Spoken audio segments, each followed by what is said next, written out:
This is Rob Carbone, and you're listening to BD4, where there's no better way to get your Yankees and Knicks analysis. Barrett, some shake and bake, hits a three.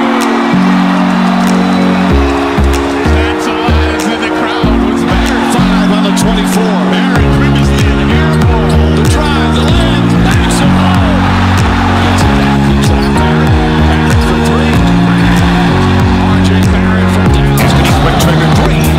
Gets another triple. Looking for more. Smith at the buzzer. Oh, it's gone! J.R. Smith from way downtown at the buzzer. Novak, good open look. Puts it in. Challenge to Ewing. That'll make the Garden War. Ewing faced a double team, but still was able to hit. Smith to finish. And the foul. Novak, good open look.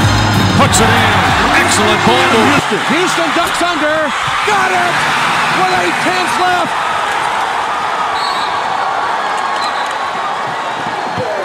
What is going on, guys? This is Rob Carbone coming at you with another episode of BD4, where there is no better way to get your Yankees and Knicks analysis. Episode 114 tonight, guys, of BD4. Thank you for stopping by. I appreciate everybody who has stopped by and everybody who is tuning in, listening, or watching the podcast here on BD4. So if you haven't subscribed, please go and subscribe to BD4. You can subscribe to the podcast on many different platforms. The video format is available on YouTube. The audio formats are available on iTunes, on Google Play, on SoundCloud, on Spotify, Anchor, and many other outlets as well.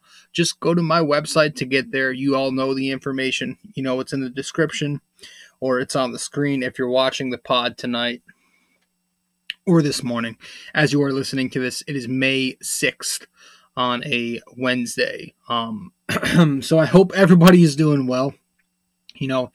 In these times, it's kind of hard to be really, really well, but we're getting through it. Hopefully things are starting to die down.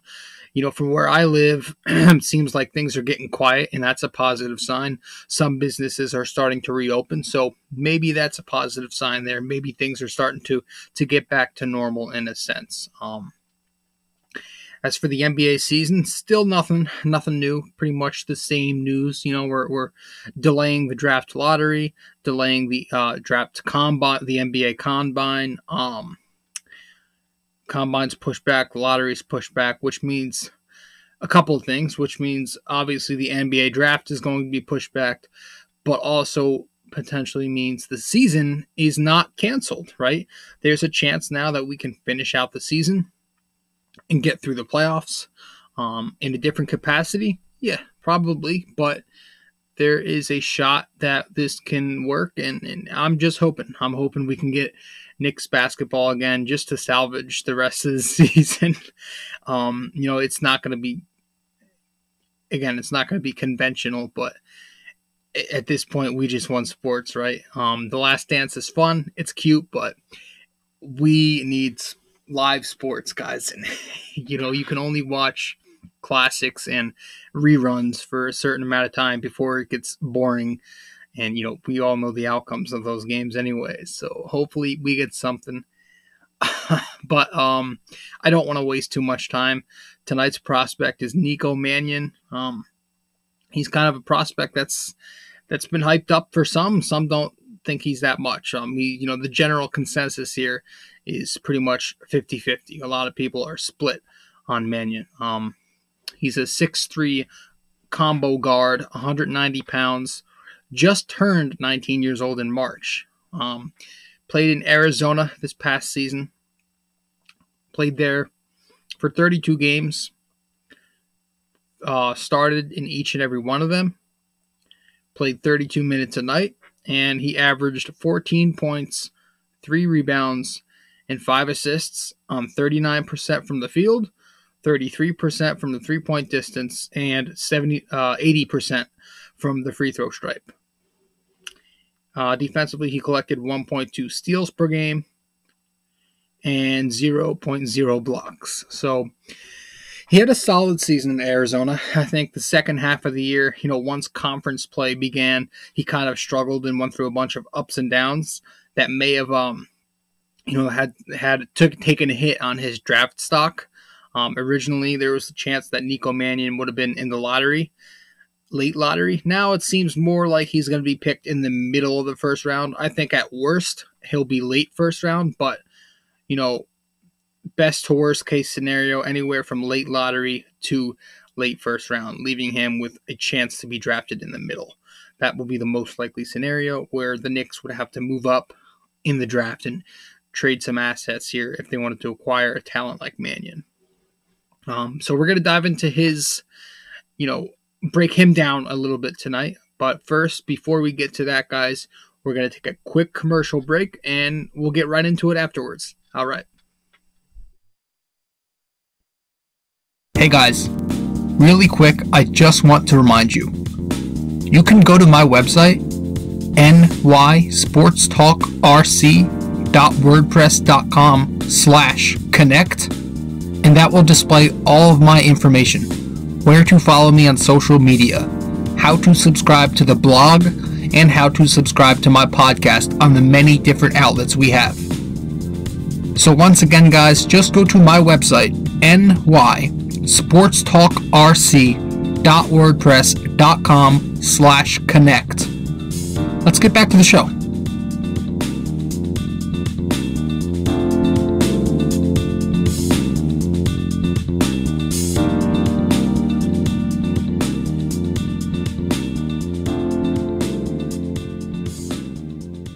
If I were to describe this kid's game in a couple of words, I would say he's a crafty inside-out playmaker.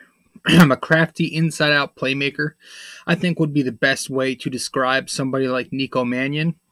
So a little bit of playmaking and a little bit of scoring. I think the playmaking is his best strength. That's the one thing I think will almost certainly translate into the NBA, and he will keep that up at a strong rate. As for the scoring, there are some inconsistencies, but we're going to start off with Nico Mannion's pros, just like we normally do, and then we'll hit on his weaknesses later on. But yes, the strengths of his game right now, passing and playmaking, and a little bit of scoring. So, as a passer, he's somebody who can make the flashy pass, hits the tight windows, ambidextrous, passes with either hand, can make the pass with one hand. As a scorer, he can make. He also makes the safe passes too. Is what I'm trying to say here. He can make the flashy pass and the safe passes. I'm jumping ahead of myself. But yeah, he can make the correct reads. Right. He can be a read and react passer when he needs to be. He'll be safe if he has to, and he'll make the tight, tougher passes if he's in a situation where he needs to do that as well. Yes, excellent court vision, due to that creativity, that unselfish mentality he has. Play makes a lot and did a great job diming out, passes to his teammates at Arizona. I think he was in the 97th percentile this past season in Division I college ball when it came to assist rate. And he ranked second in assists per game in the Pac-12, behind Peyton Pritchard, who we're actually going to dive into one of these days, so pretty soon. But yes, very good passer, and just very creative, very crafty, shifty, knows how to change gears when he's ball handling. He could change speeds, angles when he's going to the rim, changes directions pretty well, knows when to change it up, and relies on craft a whole lot when he's passing and scoring downhill. So a good creator for himself and others. Can also generate a lot of free throw attempts and converts at a strong rate. Got to the line 5 times per 40 minutes in college and converted at a near 80% rate, as we said. But also, he doesn't just need to have the ball in his hand. He's pretty good without it too. Very effective without the ball. A good off-ball motion player. And again, that will mesh well on the Knicks, right? He'll fit good with R.J. Barrett and plenty of other guys as well. It will give the Knicks plenty of lineup flexibility, for somebody like Nico Mannion, who's good at playing without the ball in his hands. He can be used as a movement shooter, somebody who can catch and shoot, somebody who can shoot off screens, knows when to curl, knows when to come straight up, knows when to fade, etc. He's a guy who knows how to run the floor pretty well and play to his strengths, doesn't force the action. 3-level scorer, I have that he has a soft touch at the rim. He's known for a good mid-range game, has a good mid-range pull-up where he can stop on the dime and pull it up. Has a good floater in the mid-range, uses that floater a whole lot, sometimes maybe a little bit too much unnecessarily, but he's got a good, strong mid-range game. As for Mannion's three-point shooting, I think the ceiling there would be, slightly above adequate at the NBA level. Right now, he shot just 33% on 5 attempts. So very, pretty inefficient considering the high volume of threes. More mediocre than anything. So if he's going to, if he wants to become a better scorer at the NBA level where shooting in the backcourt is almost a must, he's going to have to work on that in the gym a lot and improve that percentage. But I think the ability is there. The potential to be at least adequate from 3-point distance and maybe shoot 35%, give or take. I think that's there. Plays great in pick and roll.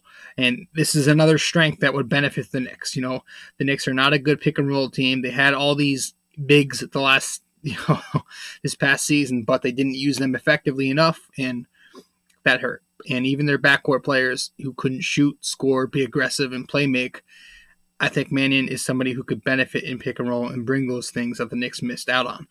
He's good in pick and roll because of his scoring and shooting ability, but also because of his ability to facilitate and create off the bounce a little.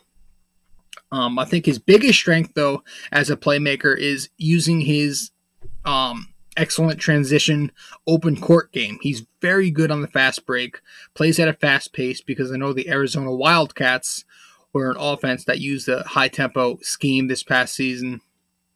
And so that again, is good for a New York Knicks team who were amongst the worst teams in the league when it came to scoring in transition and fast break scoring.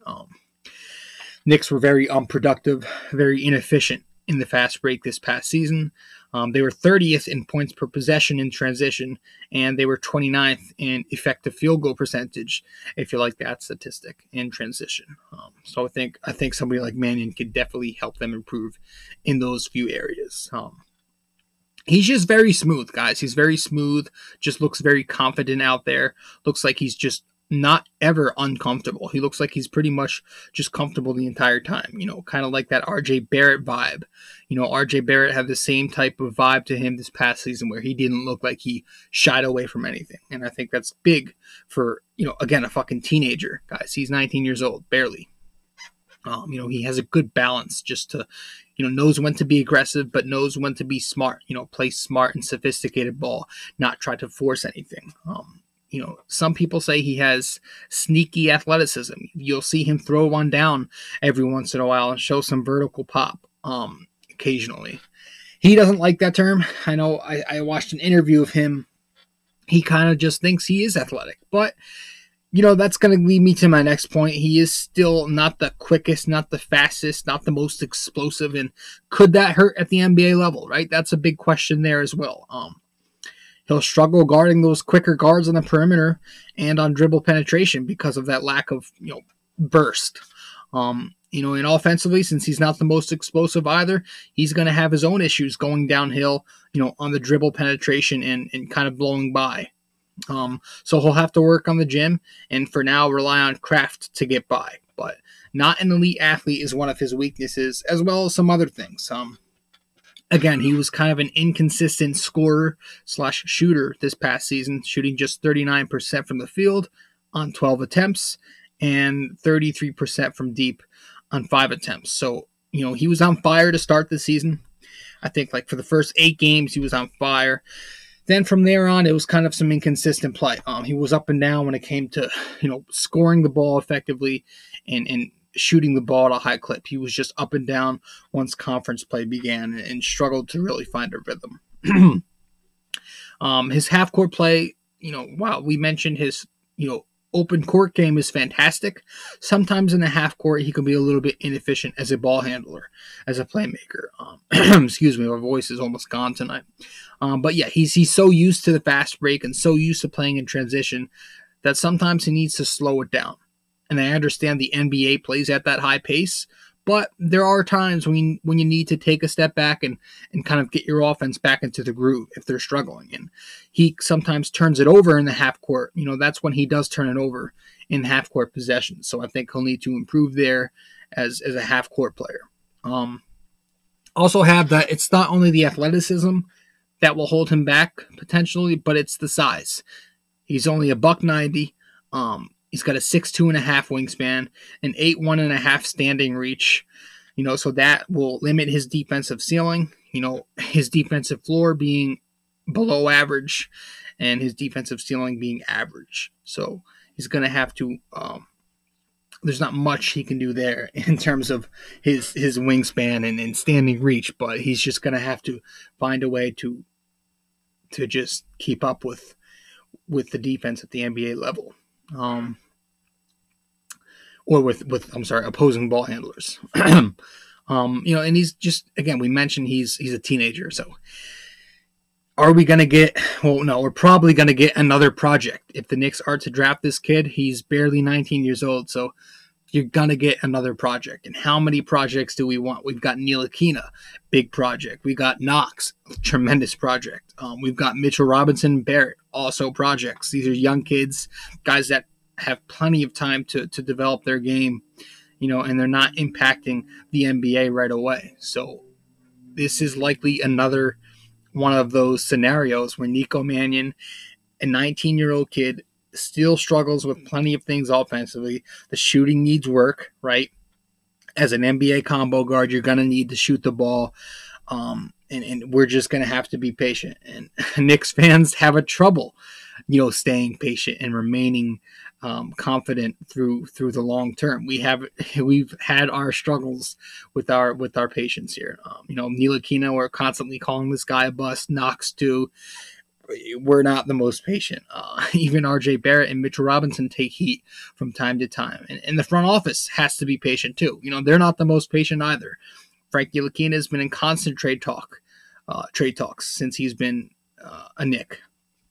Kevin Knox, we've kind of heard rumors that the front office is losing faith in him. So how, if the Knicks were to draft somebody like Nico Mannion, would they stay confident in him? Would he be somebody that they would trust more than they do their other core pieces? So that's a concern for me. It's just we have so many projects already. Do we really want to go that route again? But again, this isn't, it's likely that Mannion is going to be a mid to late first round pick. So is it really that big of a deal if we can, use our first pick to acquire somebody who's less of a project? I think that will ease the pain a little bit. So that's just my take. I think the poor second half of Mannion's season kind of diminished his draft stock and kind of did harm to the way people look at him now.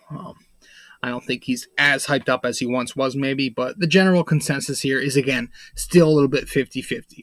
His limited ceiling, his limited ceiling might be as a solid NBA starter, right? A core piece. Somebody who could be part of your future, a solid starter, a solid playmaker. I think he's more of a player who's going to have a high floor than a high ceiling. I think the floor here is a secondary playmaker, a backup point guard who can come off the bench and give you some playmaking and get the offense going again when they're struggling. So that's pretty much all I've got on Nico Mannion, guys. I don't have too much on him. Again, a good 3-level playmaker, a good scorer when he needs to. Somebody who can be very effective at the NBA level, if all things pan out. So that's just the big question here. Are things going to pan out, and is this kid going to be worth it no matter where he is drafted at? Yeah, I don't think I have too much else to say. I think I pretty much covered everything we needed to tonight. He's things are not good right now for the Knicks. Right now they need as much fucking talent as they can fucking get. And if they can get somebody like Mannion, if they trade up and acquire somebody like him, I'm going to live with it because I think there's something there. But it's all about what we do with that lotto. I think for lottery pick, man, I'm probably going to go over a lot of those lottery guys that we discussed in the past. I'm probably going to go over that again sometime soon and do more episodes on the Mellow Ball, on Obi Toppin, on fucking Anthony Edwards, Cole Anthony. We might, break down each of them in their own episode again. So look forward to that in the future. But as for now, guys, we're going to keep talking about these, sleeper picks, these late first guys, maybe second round picks too. We'll keep talking about that, and I guess we'll work our way up to the lottery again. But guys, thank you so much. I appreciate everybody who's stopping by, and I think that's all we got for episode 114. Guys, thanks so much for stopping by. Once again, this has been Rob Carbone with episode 114 of BD4, where there is no better way to get your Yankees and Knicks analysis. Guys, thanks so much, and I'll see you next time. Ciao.